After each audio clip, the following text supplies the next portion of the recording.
On today's video, turbos. Lots and lots of turbos. I don't know how many of you have seen, but there is a Stav-Tech website. I should do stuff on it really. It's Stav-Tech.co.uk, I think. One of the things I've done on there years ago was a Holset turbo guide, because there's so much bullshit out there. You need to see the website one as well, because obviously that's in way more depth. But I'm going to try and cover as much as I can in this video for you too.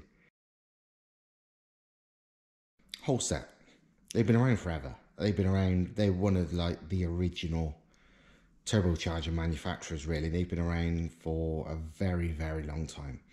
They're one of the originators in the automotive world for sure. And they're a British company.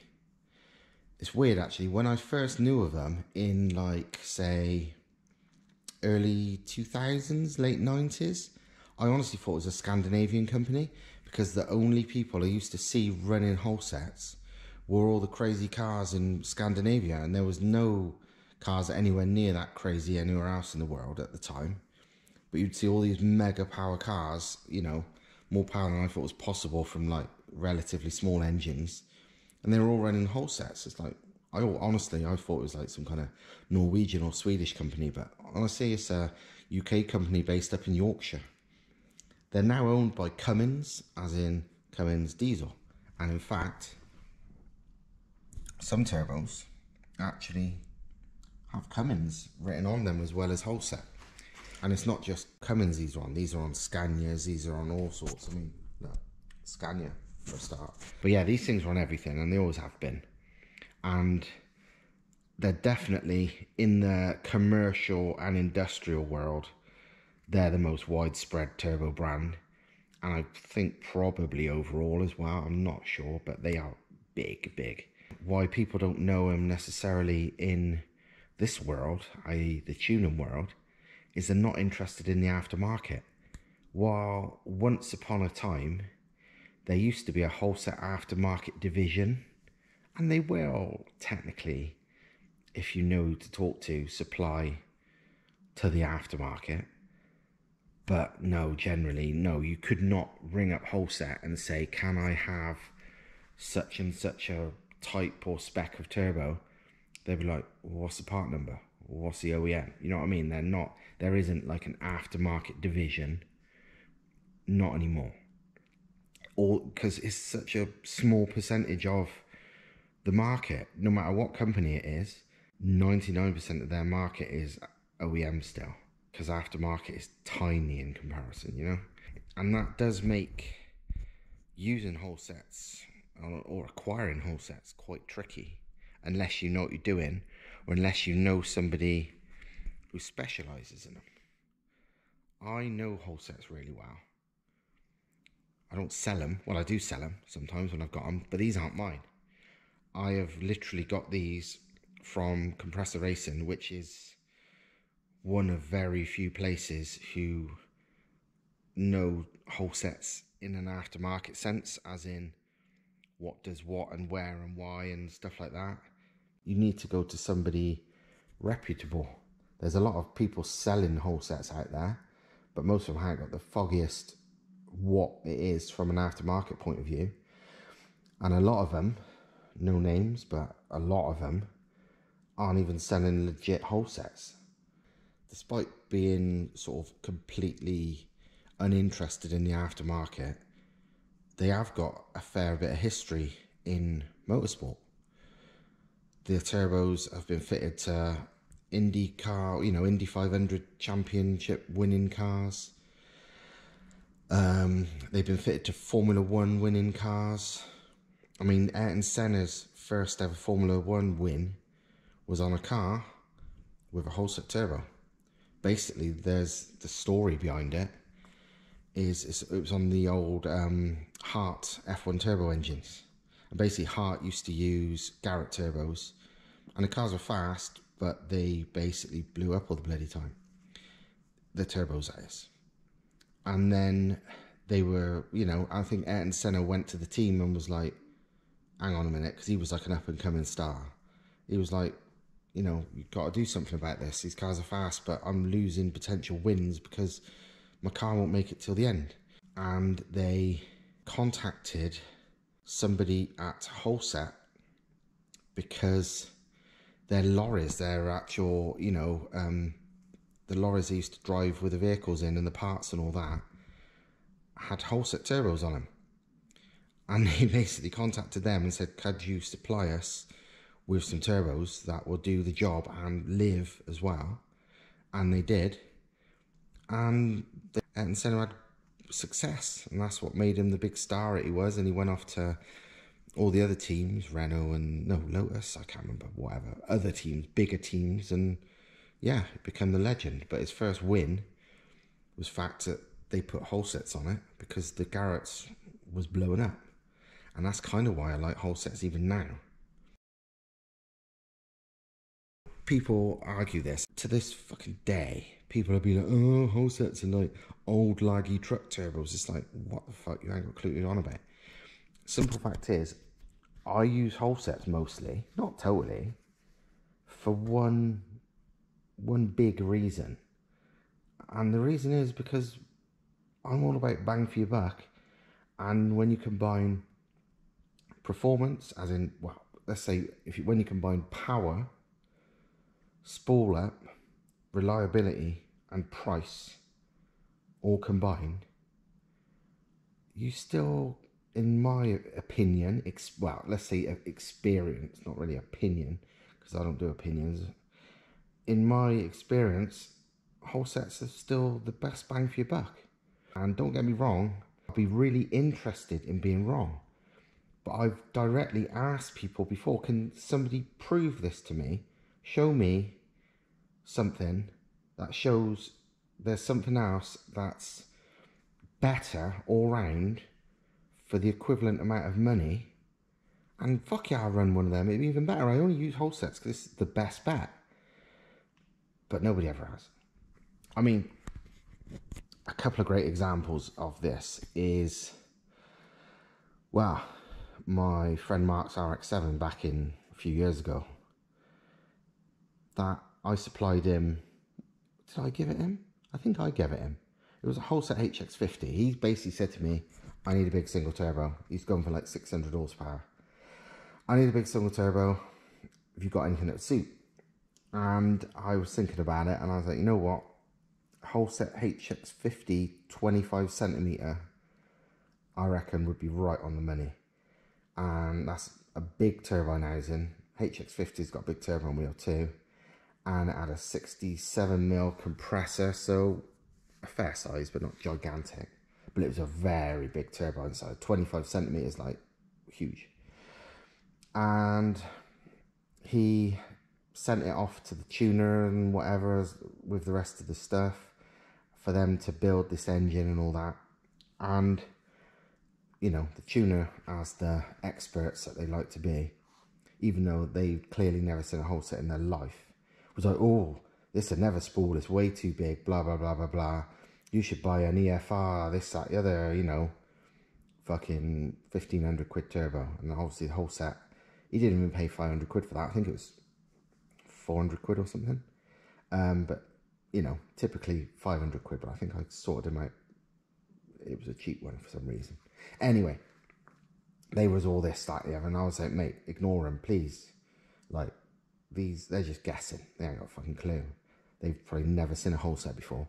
And then lo and behold, literally, as soon as they got it running and they was sort of driving it around and doing sort of light load road mapping to sort of get things drivable, they message him, oh God, this turbo spools up really fast, don't it? It's like, yeah, no shit, it fucking does. Because I said it would, because I actually know what I'm on about.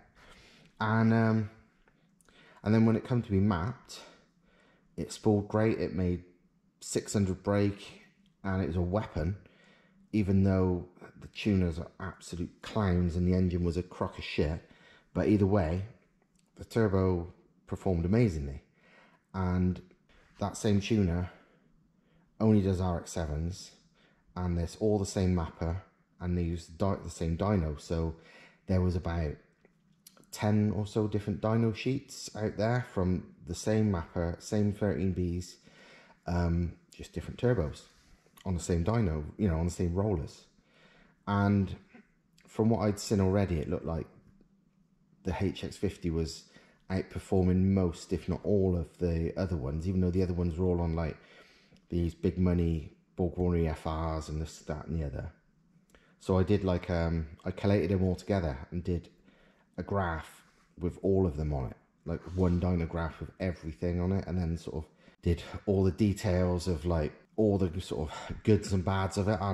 It's on the Stav-Tech website, and yeah, and lo and behold, the Holset, well, it come out on top for value by about 1,000,000 times, but even from power and spool, it was practically the top.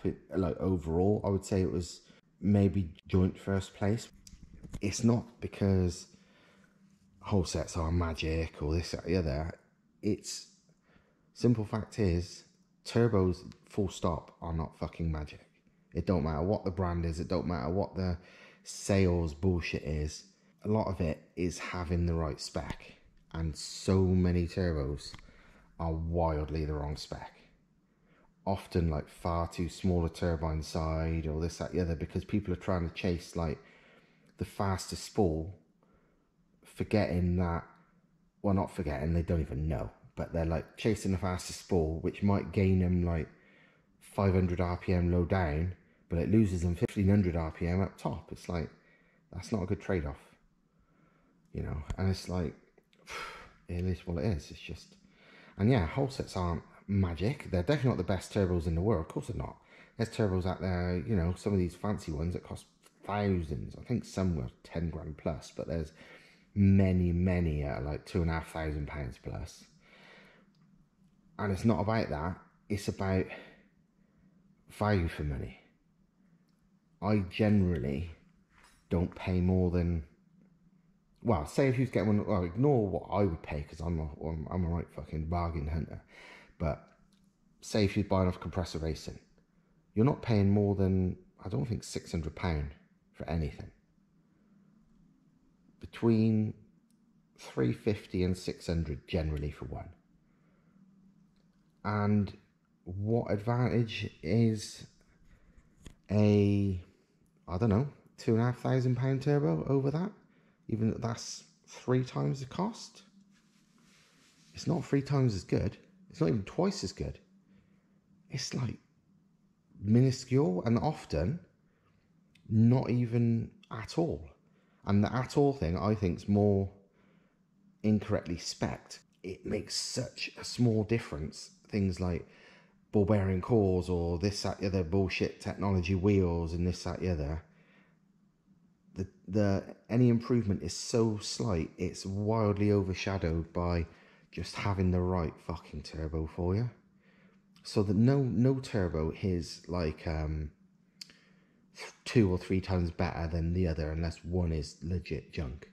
The only turbos I've seen where things are very much better than the other is when there's a restriction in it, like class rules for drag racing.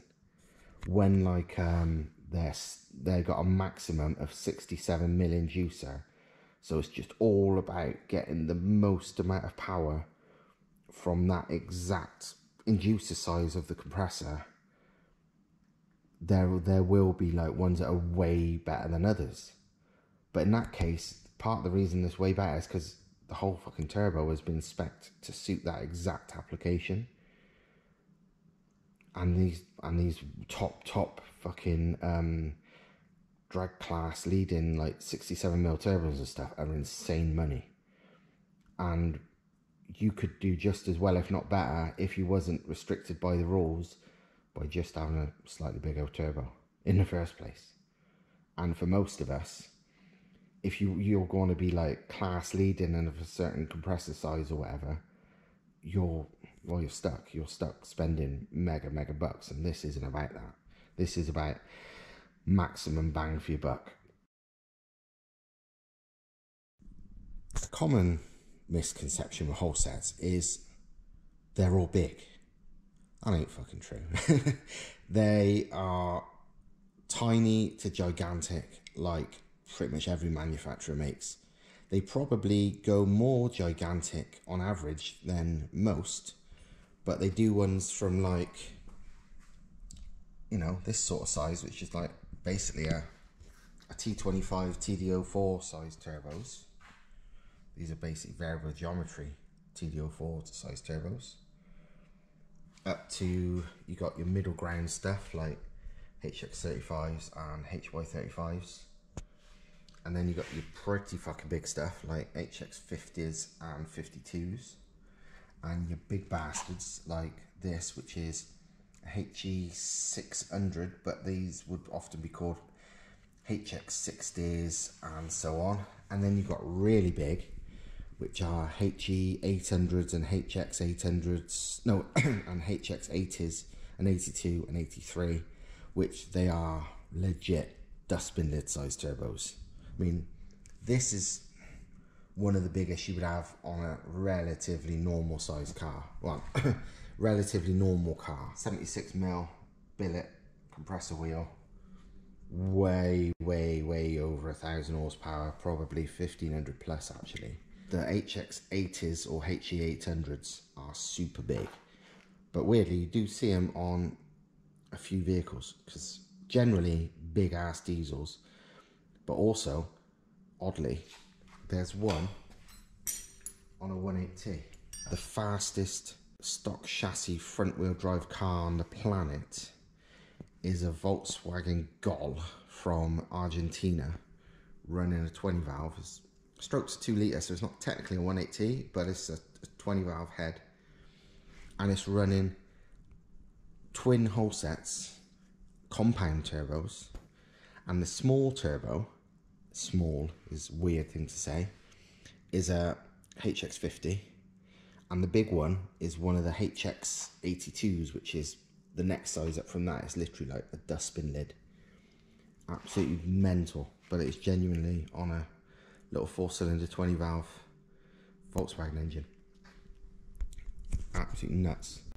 What actually inspired this video a little bit was a random Facebook conversation I ended up having the other day with somebody I'd never heard of in my life, but I certainly have now, who, I'm not going to say who it is, but he seemed to be the person mapping someone I know's very fast and very good car. I'd never heard of this geezer in my life, but he was talking about stuff, and he was like, oh, and it's going to run a proper turbo, not one of those shitty Holsets.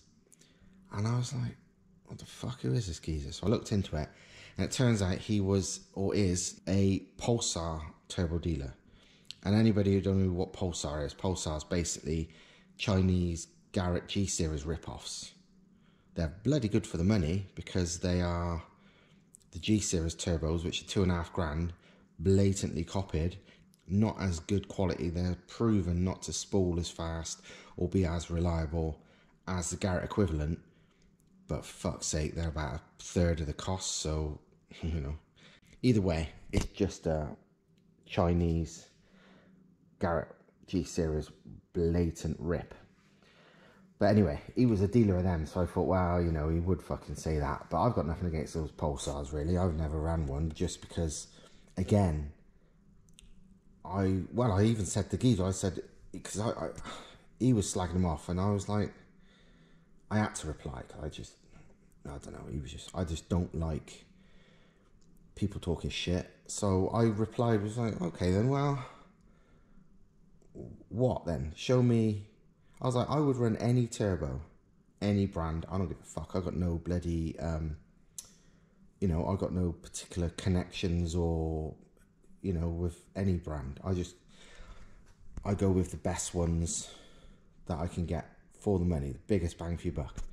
And I was like, you're a Pulsar dealer. Show me then with your Pulsars, because, you know, they're the most likely ones for the money to be better performing.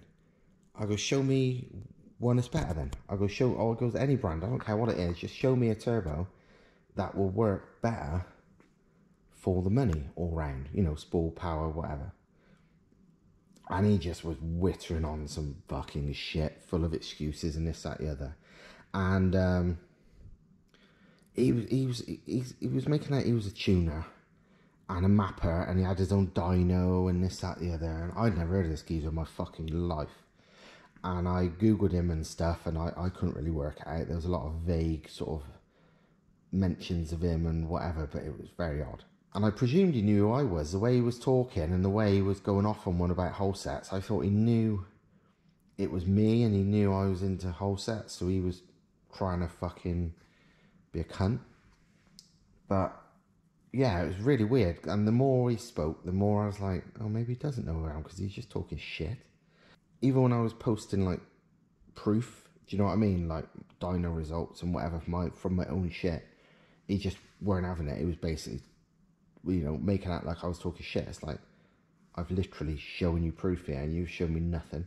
But anyway, it got to a stage where I was like, I tell you what, as soon as you're a fucking pulsar dealer, I goes, you yourself, as soon as you're the expert, you spec me a turbo that will be better for the same amount, roughly the same amount of money as the Holset HX40 I've already got on my 180. I goes, and I will personally spend the money to do a back-to-back dyno test. You know, I will spend the money, and we will get the flanges and everything sorted ready, and the oil lines and everything ready, so it will literally be, we can do a straight swap on a dyno, you know, and make a modified downpipe and all this stuff. I said, let's do a fucking back-to-back. I will actually pay for the, you know, for all the dyno time, all this effort.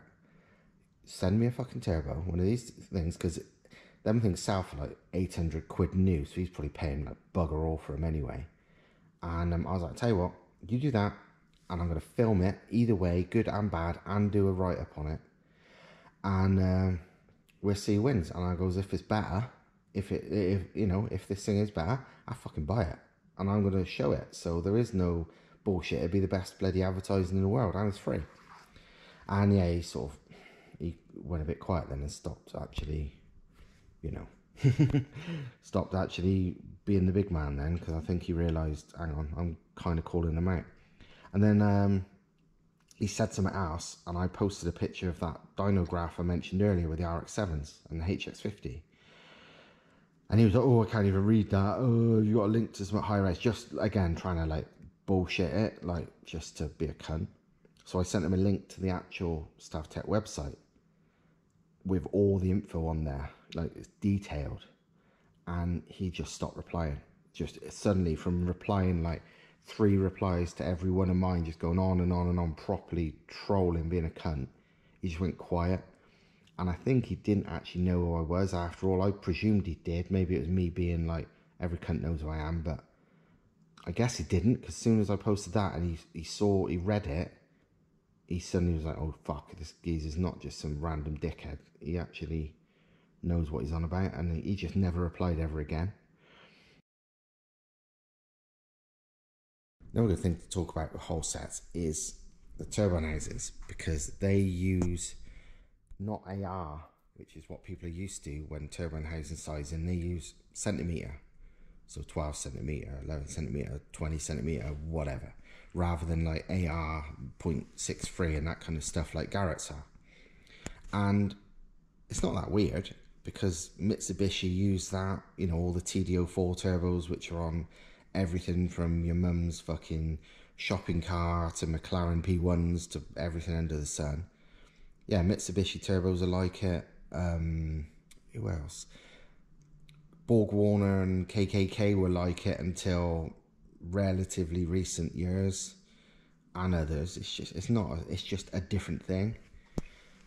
And yeah, the reason it's different and why people get confused though is because it's not worked out in the same way.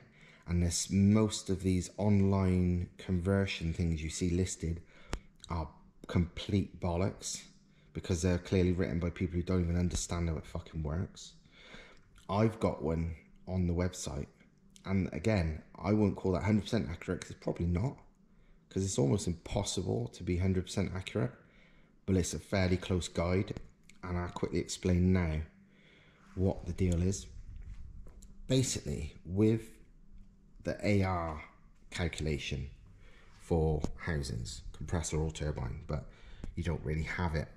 It's only Garrett that really give you different size compressor options, and that's mostly aftermarket stuff to try and cram in like a little housing on a fairly big turbo to make a small space.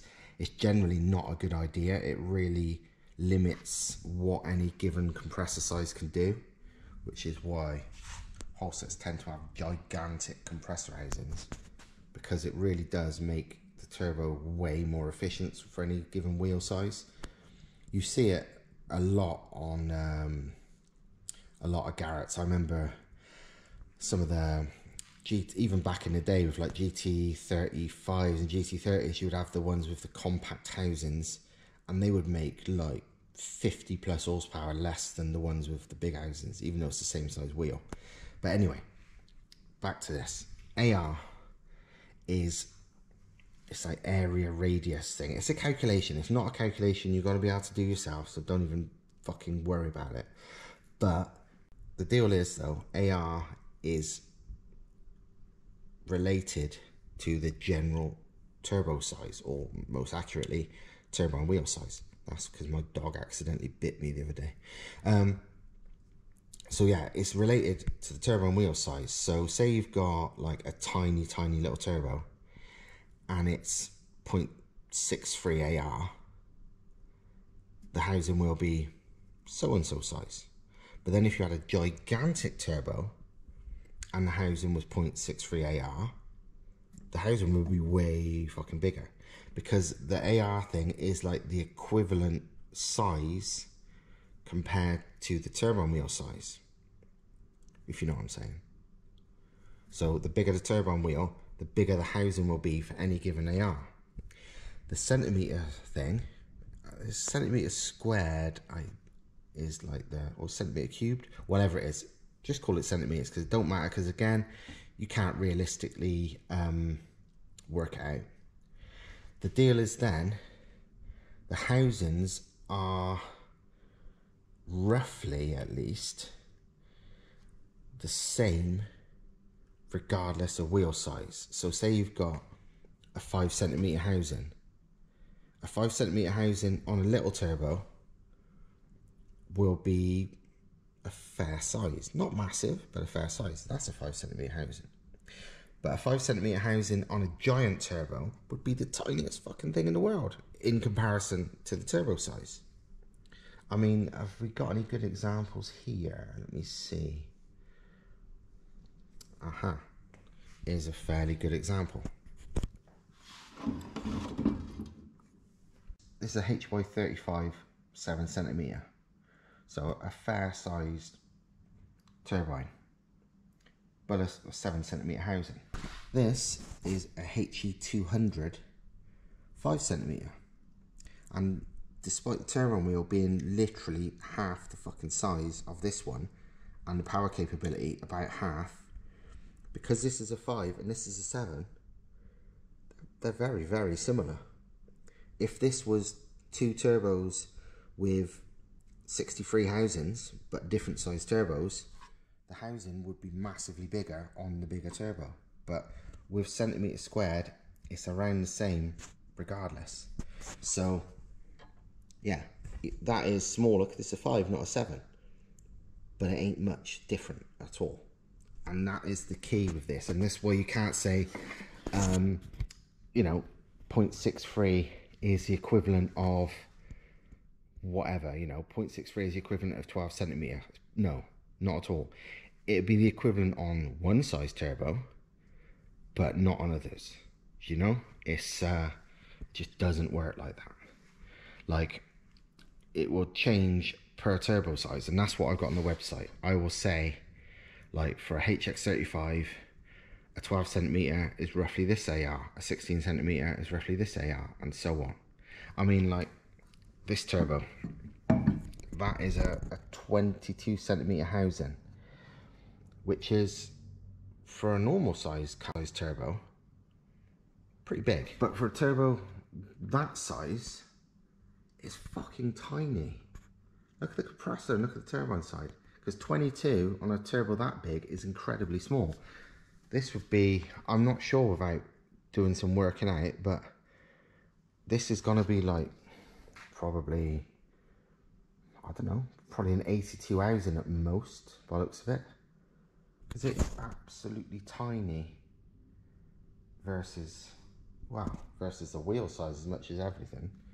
It's often with Holsets the thickness as much as anything. They go out a bit obviously with size, but the width of the housing is often the biggest sort of change when it goes like 12 centimeter, whatever. This tends to get wider. This is another reason people be like, oh, I got a such and such turbo and it's, you know, laggy, or I got such and so it didn't make anywhere near the power, you know, they say it does. It's like, yeah, because there's a fucking bazillion variations of every turbo, literally everything.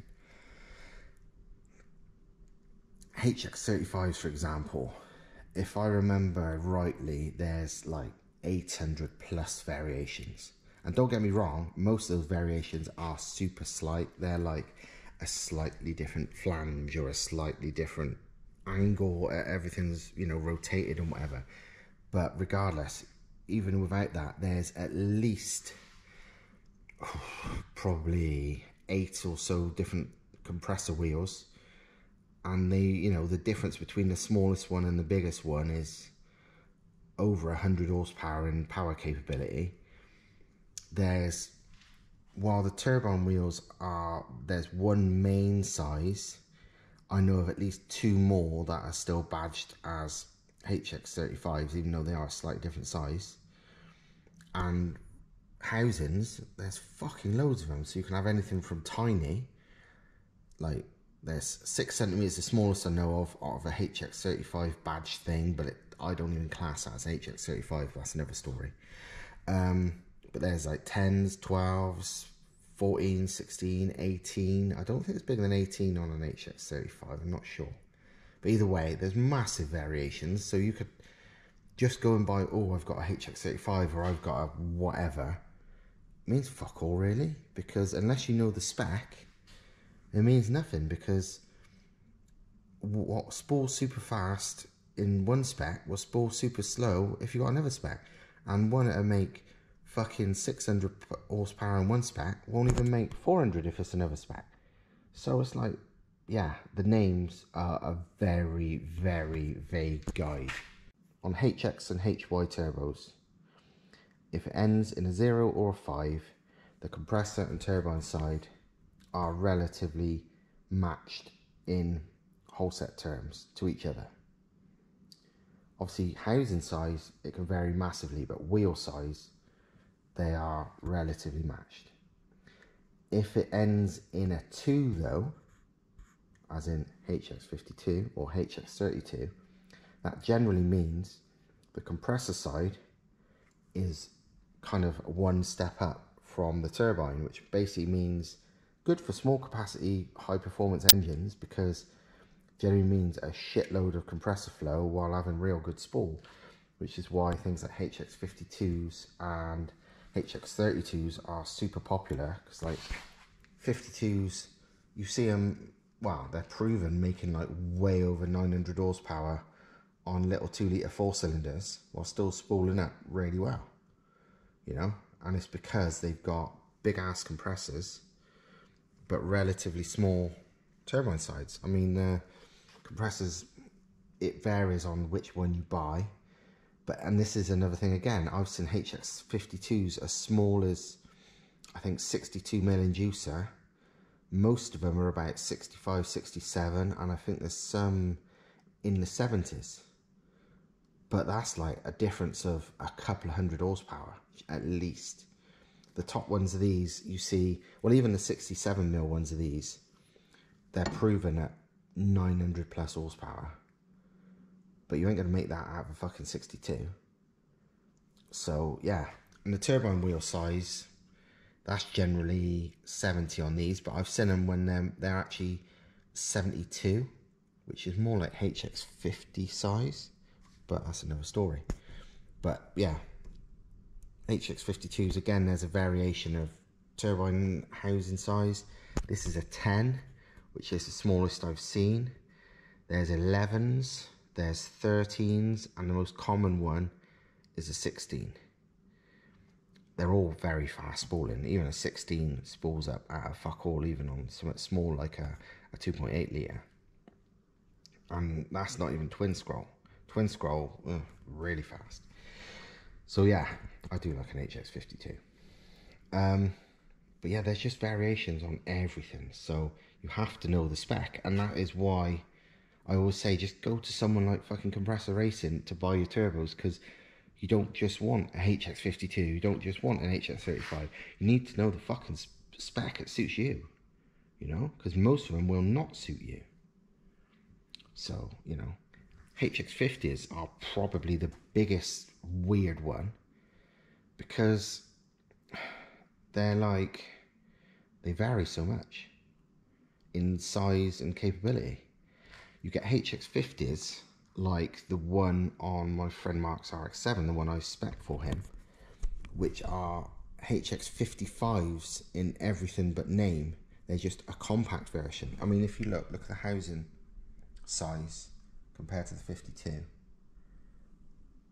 it's tiny. These fit in a surprisingly small space for a Holset at least. And sometimes they've got wheels, yeah, like 67mm, like this one. Like big wheels. This one's a smaller one, but physically they take the same exterior space. So yeah, you get ones of these with 55 size compressor and turbine wheels, and a 55 size turbine housing, you know, like a 25cm, but in a smaller package. But you also get way smaller 50s like this one. This is like 62mm, I think, so only a little bit bigger than a HX40, and a little tiny 17cm housing. And yeah, it's still a HX50. But if you saw one making best part of 1,000 horsepower, I mean, I've seen these make over 1,200 with nitrous, but 900 and something without, you know what I mean? Because they're HX55s in the right spec. But if you saw one of them and thought, oh, I'm going to run an HX50, and then bought one of these smaller ones, you ain't making more than 750, maybe 800. Well, a HX40 tapped out, like a 60mm HX40, is good for about 700. This is a 62mm one, so it's probably only making another 100 horsepower over the HX40. So yeah, you'd be buying the wrong turbo if you were just buying a 50. But also, if you wanted a turbo a little bit bigger than a 40, some people would be like, oh, I ain't getting a 50, that's massive. It's like, no, it's not. It's almost the fucking same as a 40. This is barely any bigger than the one that I run on my 180. Here's a simple one, but one that people often mix up. When Holsets are W, all that means is an internal wastegate from the factory. HX35, HX35W, the difference is the W1 has got the external wastegate housing, that's all. And you can swap the housings over anyway, you know what I mean? You can just get a normal 12cm non-wastegated housing and swap it for that one, which is a 12cm gated housing. So yeah, W just means that. And also, this is a HX50G. And people again is like, what does the G mean? All it means is they're water cooled. Because G stands for gas, as in gasoline, or more to the point, LPG type stuff. These are normally fitted to certain industrial engines that run on LPG. You know, there's certain buses and stuff. They call it CNG as well, don't they? Compressed natural gas. But yeah, these are spark ignition ones. So like a lot of spark ignition stuff, petrol or not, because it's higher temperatures generally, the G ones have got water cooled cores. It's really no advantage in a tuned vehicle, but that's all the G means. A lot of Holset turbos are variable geometry ones, like this one here and that one there. And again, this is funny, these are both HE200 VGs. They look really similar. The housings look identical. They're both 15cm variable geometry housings. The compressors both say Cummins on them, but they've both got slightly different, only by a couple of mil, compressor and turbo wheels. They're not the same, even though they look practically identical. And I thought they were until I checked, and they're not, they're different. But they look almost the same. But anyway, a lot of Holsets are variable geometry, and of all the brands that do variable geometry turbos, Holset ones are the strongest in my opinion, the most durable. Garrett ones tend to be weak as fuck. They work good, don't get me wrong, but their design is so prone to, wow, it doesn't like heat and it's so prone to damage. The Holset design is by far the most basic. The vanes move in and out, they don't rotate like the Garrett ones, and they seem to work just as well from a spool point of view, but they can take some shit. They seem to survive, you know, people I've seen them run on rotaries and stuff, which is ridiculous exhaust temps, and have no problem. Like, they seem to be the most robust of the VGT designs. Again, with the bullshit that people spread about, oh, Holsets are old technology. No, they're fucking not. They are up there with the best of them, if not some of the best, because, you know, with like wheel design and so on, that's why these things are still fucking, you know, even old, technically old stuff like HX35s still hold their own now, because the wheel designs and stuff are so fucking ahead of their time that they're still perfectly fine now. But yeah, I mean, as you can see, electronic VGT controller, speed sensor, you know what I mean? These things are as high tech as anything else. Look at the fucking compressor wheel. The billet wheel on that HE600 is mega. So yeah, people are trying to tell you things like, oh, they're old tech. It's like, mate, you're full of shit. But hey, people say a lot of things. Proof is in the performance. I would say the most famous or most well known with Holsets is HX this, HX that, and maybe to a lesser extent HY. They're the most common ones you see out there, and that's kind of the names of Holsets in the era when they first became like well known in the tuning scene. So HX35s, HX40s, HX50s, blah blah blah. That weren't the first names. That was probably the at least the third generation of names of Holset turbos, probably fourth thinking about it, like going right back to the 60s. But like before HX series, it was it was just H series, so H1, H2, and even in them it's like H1A, H1B, H1C, blah blah blah. And they're all like evolutions of each other, and HY is a weird one. There's not many HYs out there. HY35 is the only common one. Yeah, obviously you've got the 52s are that step down. HYs are like a middle ground step down. They're not as big a step down in turbine size compared to compressor size as a 52 or a 32 or whatever, but they are still a step down. It's like HX32 is a HX35 compressor side, HX30 turbine wheel.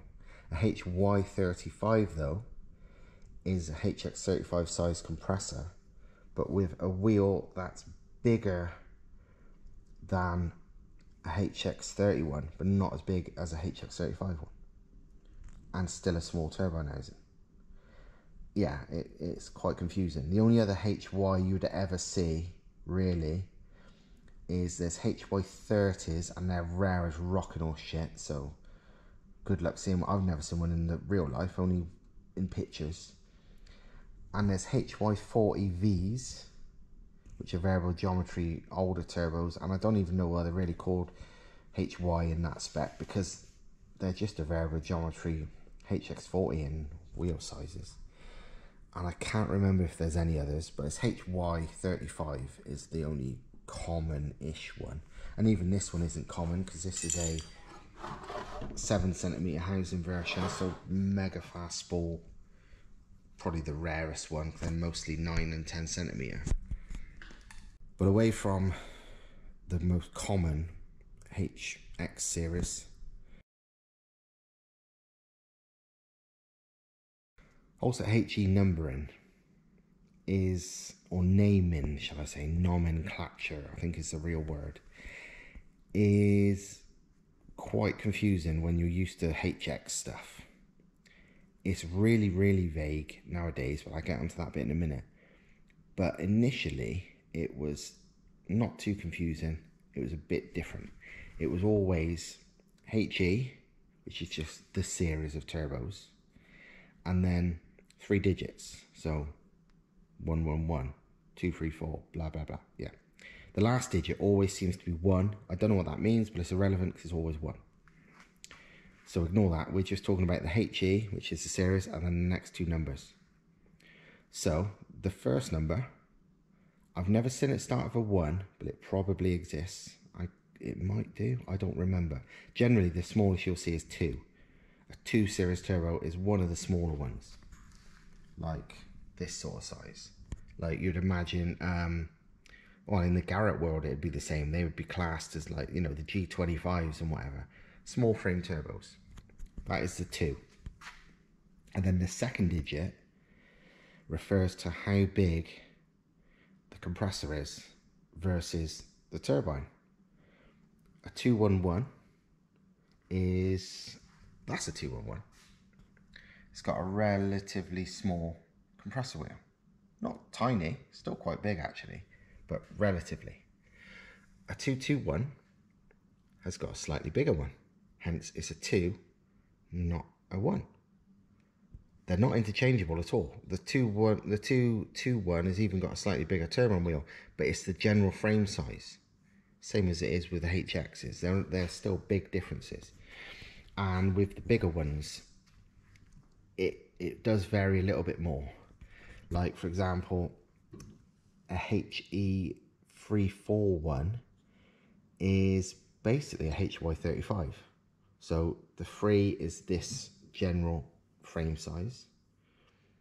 The 4 is a big compressor, but the 351 is an even bigger compressor for the turbine. The 351 basically is like a 341 tends to have a HX35 compressor side. A 351 has a HX40 compressor side. But the turbine side, again, it's only the frame size, because this is a weird thing as well, see? There's 2 different versions of HE351s. There's versions with HY35 size turbine housings and turbine wheels, but there's HE351s with normal HX35 size turbine housings and wheels. They're effectively like a HX3540 hybrid, those are.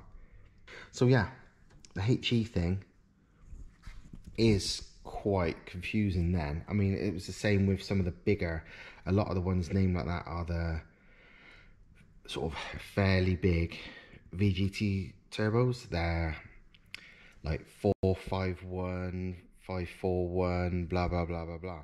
And that's another thing as well, actually. You know, like I said, 221 would be a fairly big compressor for the turbine. If it's the other way around, if the first digit is smaller than the next digit, it means it's got a big turbine compared to the compressor. So like a HE541 would have a fairly big compressor for the turbine.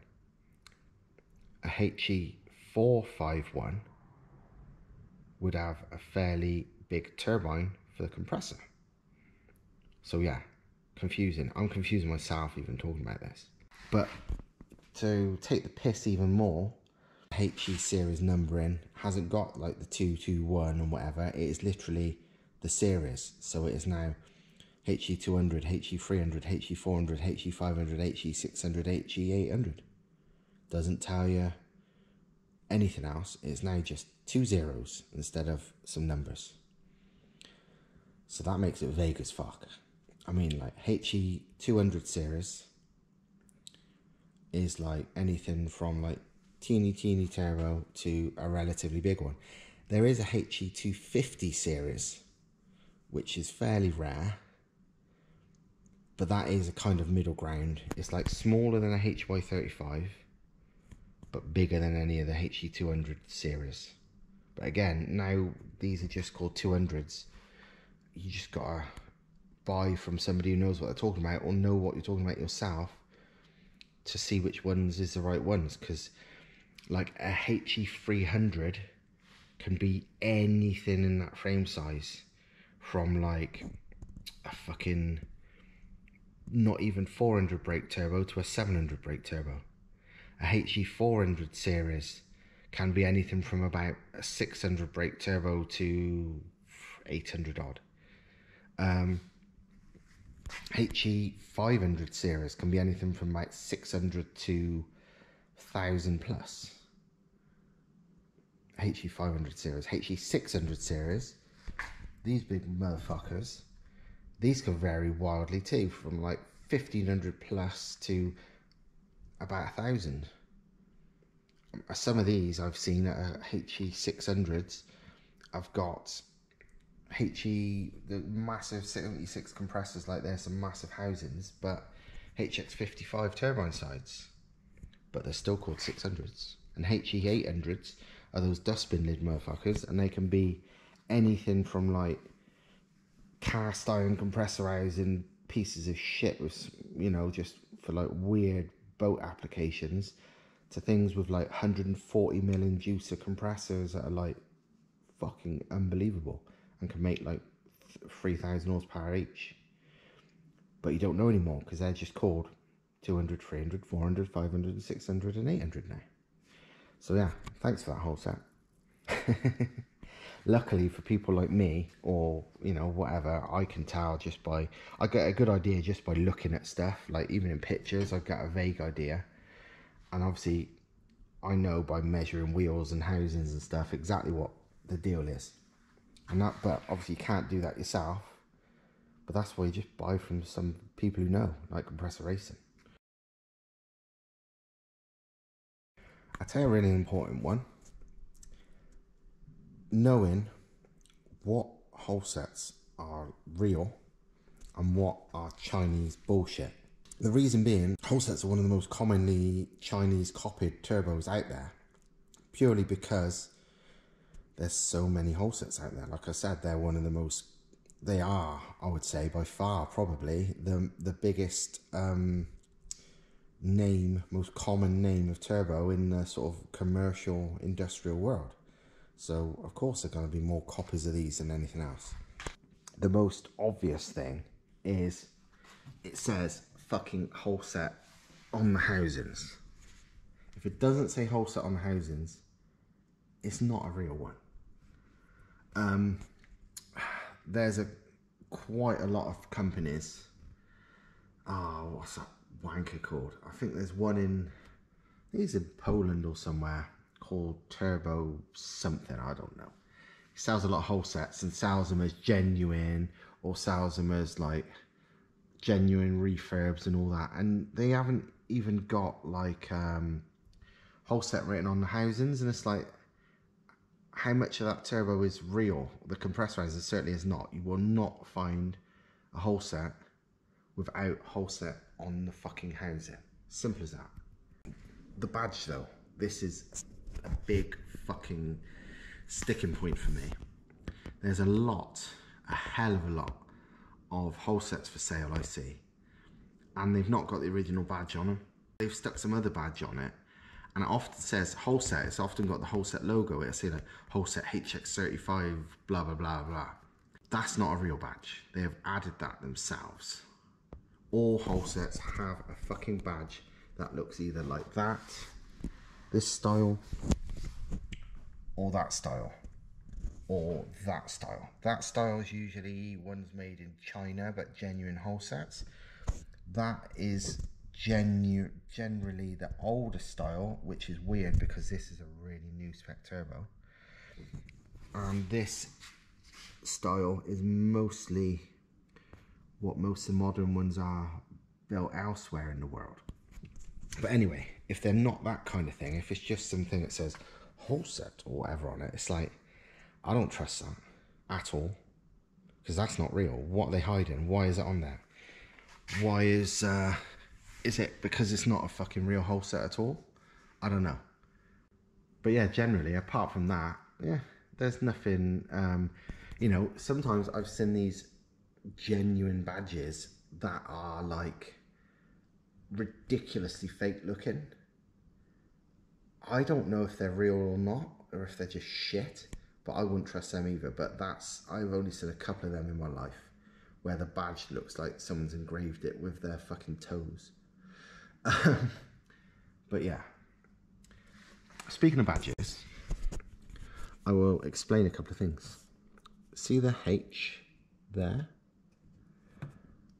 The serial number, the first digit, which is always a letter, tells you where it was built. Pretty irrelevant, because if it's Holset, it's Holset.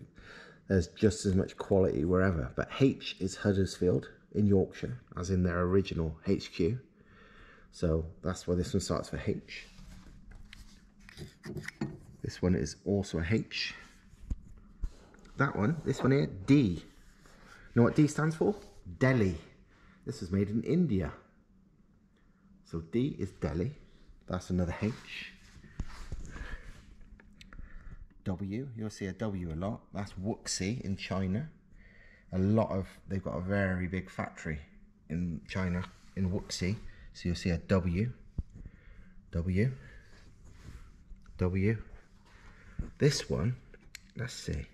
It's still got the sticker on, so I can't. Oh, I think it's P. Let me double check. I feel bad taking the sticker off. P, there you go. Hold on. P. P is Portland in America. So that's built in from Holset in America. A lot of HYs are built in America. Not all of them. They seem to be mostly built in America and the UK. I don't know if I've seen Chinese HYs, but there's a lot from America and a lot from the UK. There's other ones as well. There's a Brazilian, if I remember rightly, factory. I don't remember the digit off the top of my head, but I remember there's a lot of HE22 ones. So not a 211, but 221. A lot of them are built in Brazil. Some are also built in China, but I know there's a Brazilian factory that make a lot of them. I think there's at least one factory in Eastern Europe, but I can't remember the digit of them. You know, the first letter of what that means. Again, it's fucking irrelevant. It's just some geeky knowledge for you. Some of them will actually say sometimes on the turbine housing, sometimes on the core, they say, like, I know a lot of the big ones, the HX80s or HE800s, it says made in Great Britain on the housings. And on some of the cores, some of them will say made in the UK or made in India and all sorts of stuff. But mostly they don't. It's just that digit that tells you. But in all honesty, the quality control seems the same regardless. They're all as good as each other from my experience. I don't care what country it's from. I'm pretty sure the HX40 that I'm running on the 18T, which is again outperformed, well, nobody as yet has been able to show me a 18T making comparable power that noticeably performs better. It's got a better power band. I'm actually been on the lookout for dynographs so I can do a comparison, but I've still not seen one, and it's just a normal off-the-shelf HX40, just the spec that I thought would be good for that engine. And I'm fairly good at spec and turbos, and I was right, because it performs amazing. But that one, I'm pretty sure the core says made in India. It's an Indian HX40. Works fucking ace. Where it comes from matters zero. But there you go. If you're super patriotic though, find yourself H, so it's made in the UK if you're from this country. But honestly, it makes no fucking difference. The internal wastegates. Are they any good? Well, the answer is depends. Unfortunately. Basically, because they're all OEM, they're intended to be fine on the OEM application. Does that mean they're going to be right on yours? Maybe. That's the trouble. Like, would I take the risk? Maybe. On the smaller turbos, yes. I've ran them on smaller turbos, you know, the 200 series or whatever, no problem at all. And on diesels, yes, because you don't need much of a wastegate, if any. It's mostly controlled by fuel, the boost level on a diesel. But on a petrol, you need wastegate flow. And while I've honestly seen people without any problem running internal wastegate HX35s with no boost creep and HY35s, would I say that's right for all applications? Fuck no. I don't think I would risk it. I've never personally, I've always just ran external gate. But other people have ran it fine.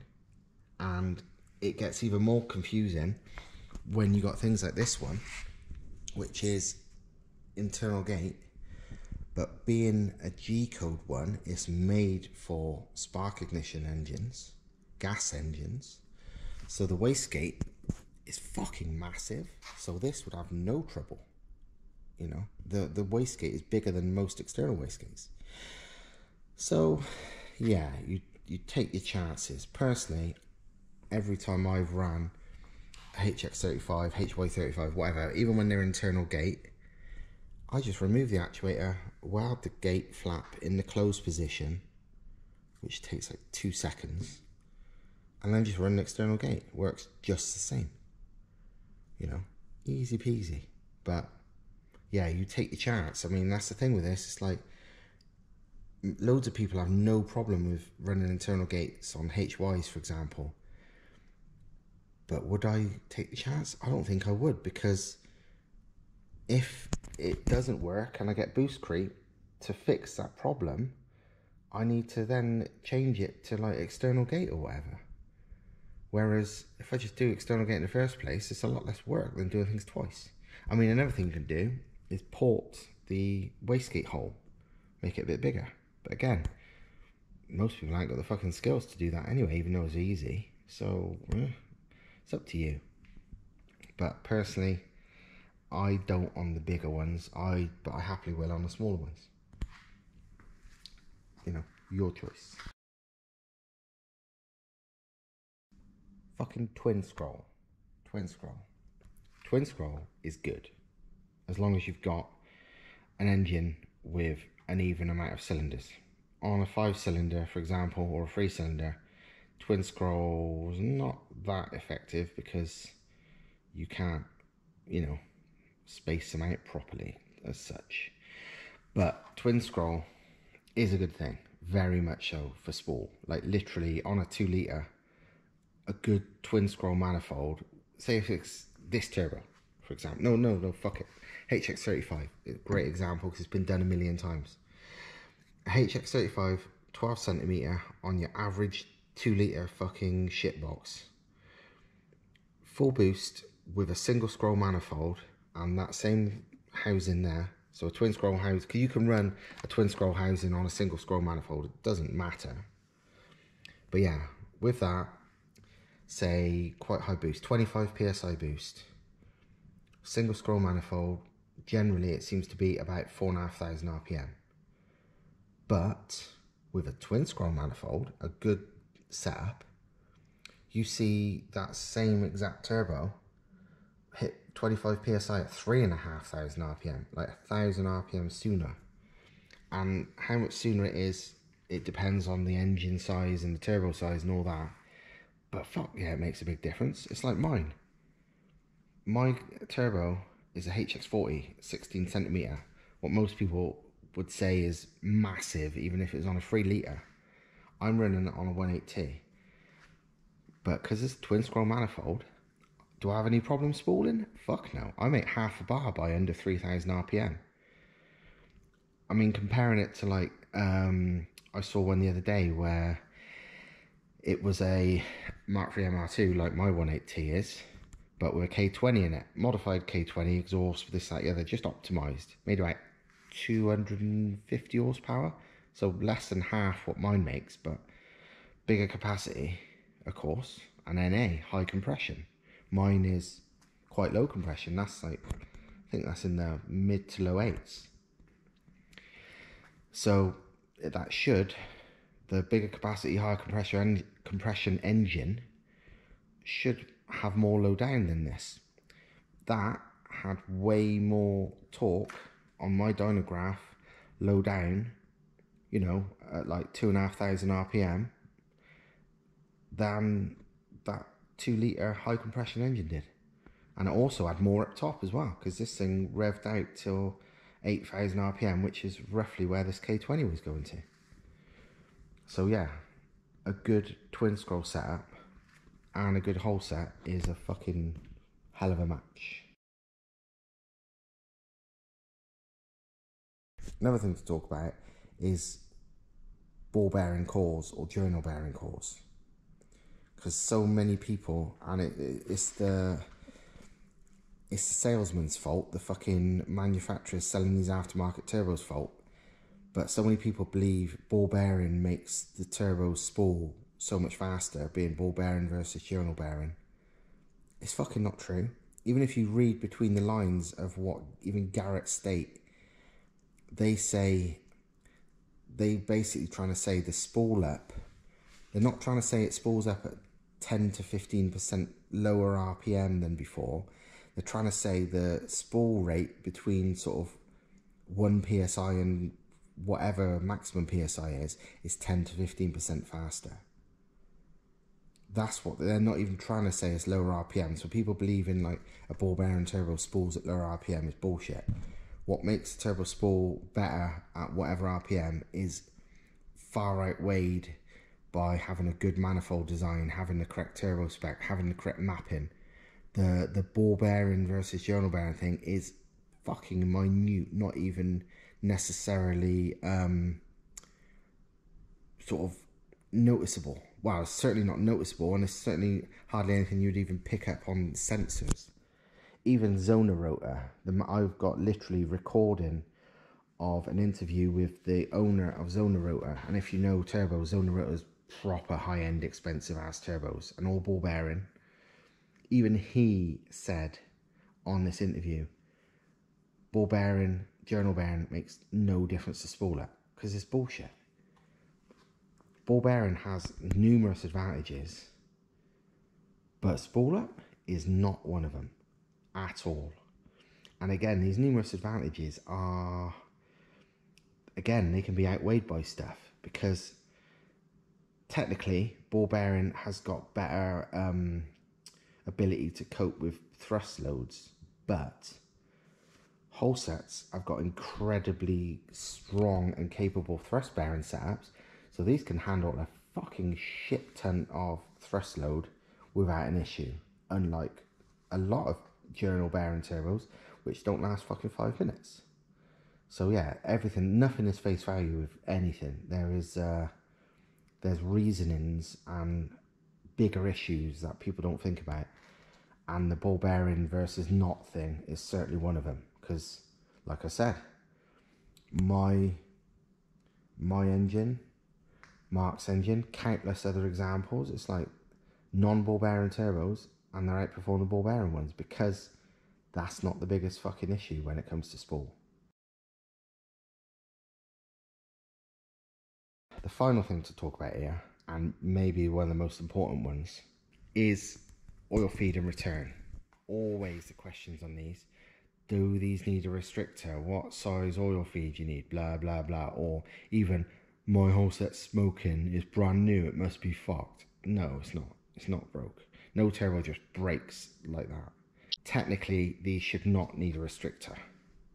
But if you've got an overly big oil line, or or you've got overly high oil pressure in your engine compared to most, because it's got a really, your just engine naturally runs a lot of oil pressure, you might need a restrictor. But ideally, you just want to run one of those Turbo Smart oil pressure regulators that regulate the oil pressure down to 40 psi, which is actually what Holset recommend. But that's what all turbos are happy running. 99% of the time, I've never had to run one of them. The only car personally I know has needed one was my friend Mark's Rotary, because Rotaries run a fuck ton of oil pressure. And that, no matter what we did, it wasn't solved, the slight exhaust smoke, until we put one of the regulators on it, and it fixed it instantly.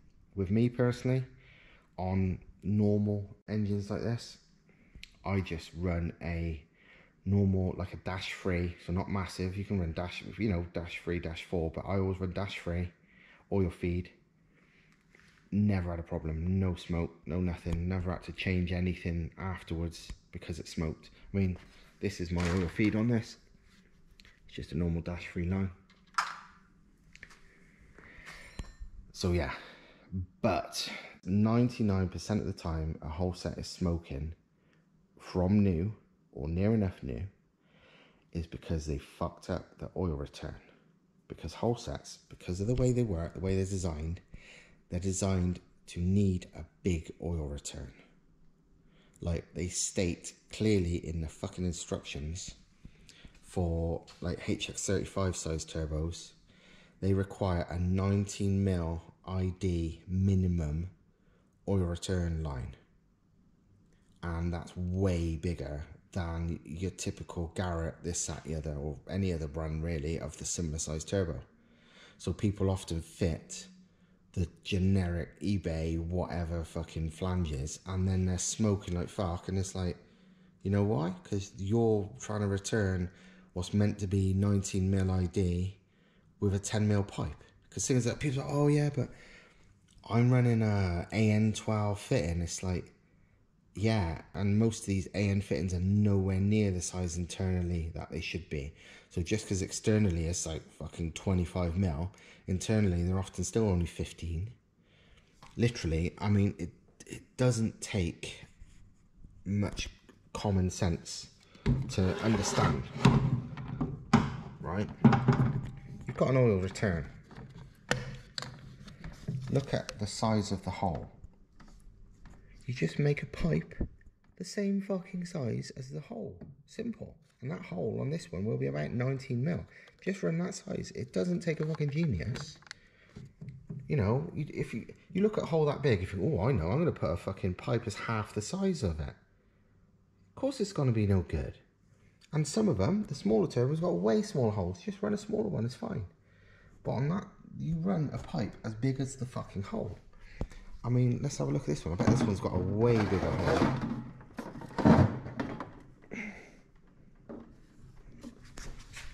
Fuck yeah, look at the size of that. That's about over an inch.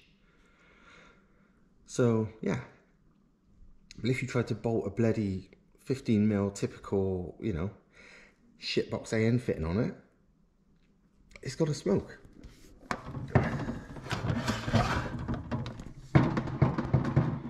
I think what I'm saying here is use your common sense and don't be a bloody idiot. But people are idiots, because this is 99% of the problem. The amount of turbos I've seen, people are like, oh, my turbo's broke, I just bought it, it's brand new and it's smoking. It's like, mate, I guarantee it's your fucking oil return, and it always is. And the thing is as well, A, it's practically fucking impossible for a turbo suddenly to break just like that. And B, people say, oh, it's blown its oil seals. Wow, that just proves, you know, fuck all about turbos when you think that, because they don't blow that turbo oil seals. They could wear out over a long fucking time, but that's about best you've got. Because on the turbine side, the oil seals are basically like piston rings. So they're metal. So if your exhaust is smoking, like oil smoke, have you blown your things? You've not blown a fucking piston ring clean out of it by having too much oil pressure. It's just leaking past it because there's too much oil pressure. Once you actually sort your fucked up return out, and it burns out the oil that you've now plugged into your bloody exhaust system and whatever with your mess, once that's all burnt out, it's back to normal. And on the compressor side, the oil seals are mostly, again, a fucking metal ring. There is, on some and not all, rubber seal as well for it to go past. But again, you can't blow it out. It is fixed in place. So, yeah, people saying things like that are just basically wrong. Go on their website and read that article, because that explains probably way more than this does. And yeah, like I said, buy wisely, buy carefully, buy from someone that knows what they're on about, because names alone mean zero. You need to know specs, or they need to know specs. And don't buy off that fucking Polish bloody seller. I don't know what he's called. Turbo's King? I can't fucking remember. He sells second-hand turbos, and a lot of them he claims are new on eBay and stuff, and they're fucking dog shit. Absolute junk. I bought a few, and then they've turned up and they're just spray painted fucking shite, or just a Chinese core chucked in a sandblasted and spray painted bloody housing. Oh, mate, fucked me off, but whatever. When you can pay like 50 quid more and get a genuine brand new one off Compressor Racing, it's like, I don't know how people buy off him, but people are just suckered into all sorts of shit. They just believe they're genuine and new, even though anyone can see they haven't got the bloody logos even on the housings half the time. I mean, I've seen him stick, you know, second-hand badges onto non-genuine housings. There's no mention of Holset on there, and he's clearly just got some fucking silicone sealant or something and stuck the badge on. Dodgy as fuck, but people are stupid. So there you go. And yeah, thanks to Compressor Racing, actually, because they let me nick all these for a day, just so I could use them as examples. It's a prop, because this obviously suits them, because they get less idiots and, you know, go into them with silly questions.